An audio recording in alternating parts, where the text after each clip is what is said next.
Hello friends, welcome to பாண்டியனர் சமையல். இன்னைக்கு நம்ம பார்க்க போற ரெசிபி என்னன்னு பாத்தீங்கன்னா ஒரு சூப்பரான டிஃபன் ரெசிபி தாங்க. மசால் தோசை எப்படி பண்ண போறோங்கிறத பார்க்க போறோம்.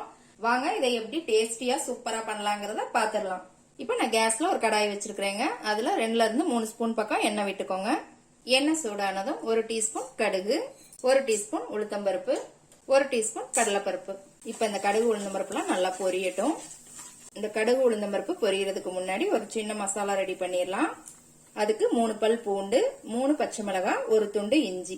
இத நம்ம ஒண்ணும் பாதியமா தட்டி எடுத்துக்கலாம். நீங்க மிக்சியில கூட லேசா ஒண்ணும் பாதியமா சுத்திக்கலாம். இப்ப இத இதுல சேர்த்துக்கலாம். இத நல்லா இந்த எண்ணெயிலே நல்லா வதக்கிக்கோங்க. இது நல்லா வதங்கினதுமே நம்ம பெரிய வெங்காயம் சேர்த்துக்கலாம். பெரிய வெங்காயம் 4 மீடியம் சைஸ் வெங்காயம் இந்த மாதிரி நீள நீளமா கட் பண்ணி போட்டிருக்கிறேங்க. இத நல்லா வதக்கிக்கோங்க. வெங்காயம் நல்லா சுருள வதங்கணுங்க. வெங்காயம் நல்லா வதங்கினாதான் இந்த மசாலா நல்லா டேஸ்டா இருக்கும். பாருங்க, வெங்காயம் இந்த அளவுக்கு நல்லா வதங்கணுங்க. அடுத்து நாம இதுல உருளைக்கிழங்கு சேர்த்துடலாங்க. உருளைக்கிழங்கு 4 மீடியம் சைஸ் உருளைக்கிழங்கு நல்லா குக்கர்ல வேக வச்சு இந்த அளவுக்கு மசிச்சு எடுத்துக்கோங்க. பாருங்க, இந்த அளவுக்கு மசிச்சிருக்கணுங்க, கட்டி இல்லாம. வெங்காயம் எந்த அளவோ அதே அளவு உருளைக்கிழங்கு எடுத்துக்கோங்க. இப்ப இந்த உருளைக்கிழங்கு இதுல சேர்த்துடலாம்.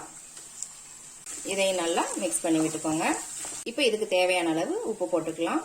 1/2 டீஸ்பூன் மஞ்சள் தூள், பொடியா நறுக்குன மல்லி இலை. இப்ப இது எல்லாத்தையும் நல்லா மிக்ஸ் பண்ணிக்கோங்க.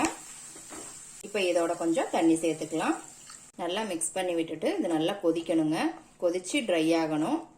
அப்பதான் அந்த மசாலாவோட பச்சை வாசம் எல்லாம் போகும். இப்ப இதை மூடி வச்சிடலாங்க. ஒரு 5 நிமிஷத்துக்கு நல்லா கொதிக்கட்டும். இப்ப திறந்து பார்த்துடலாம். பாருங்க, தண்ணி எல்லாம் நல்லா வத்திடுச்சு, நல்லா ட்ரை ஆயிருச்சுங்க. இந்த அளவுக்கு ட்ரையா இருக்கணும்.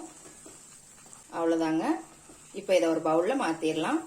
இப்ப கேஸ்ல ஒரு தோசை கல் வச்சிருக்கிறேங்க. நம்ம தோசை ஊத்திடலாம். இப்ப இது நார்மலா நம்ம வீட்டுல அரைக்கிற தோசை மாவு தாங்க. தண்ணியா மட்டும் கரைச்சுக்கோங்க இந்த மாதிரி. இப்ப தோசைக்கல் சூடாயிருச்சுங்க. நம்ம மாவு ஊத்திடலாம். இதுக்கு லேசா ஊத்தணுங்க, ரொம்ப தடியா ஊத்தக்கூடாது. அதனாலதான் மாவை தண்ணியா கரைச்சுக்கணும்.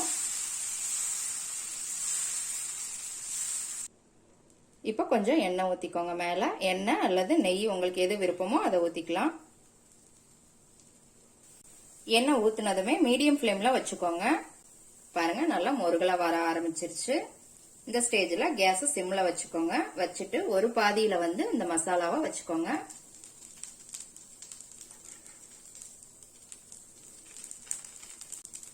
இந்த மாதிரி வச்சுக்கோங்க.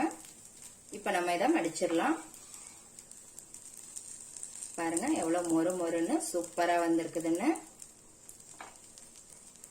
அவ்வளவுதாங்க, சூப்பரான மசால் தோசை ரெடி ஆயிருச்சு. எவ்வளவு சூப்பரா இருக்கு பாருங்க.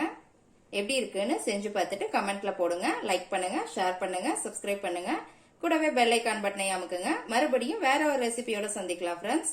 அன்போடு சமைத்து ஆனந்தமாய் உண்டு இன்பமாய் வாழுங்கள். வாழ்க வளமுடன்.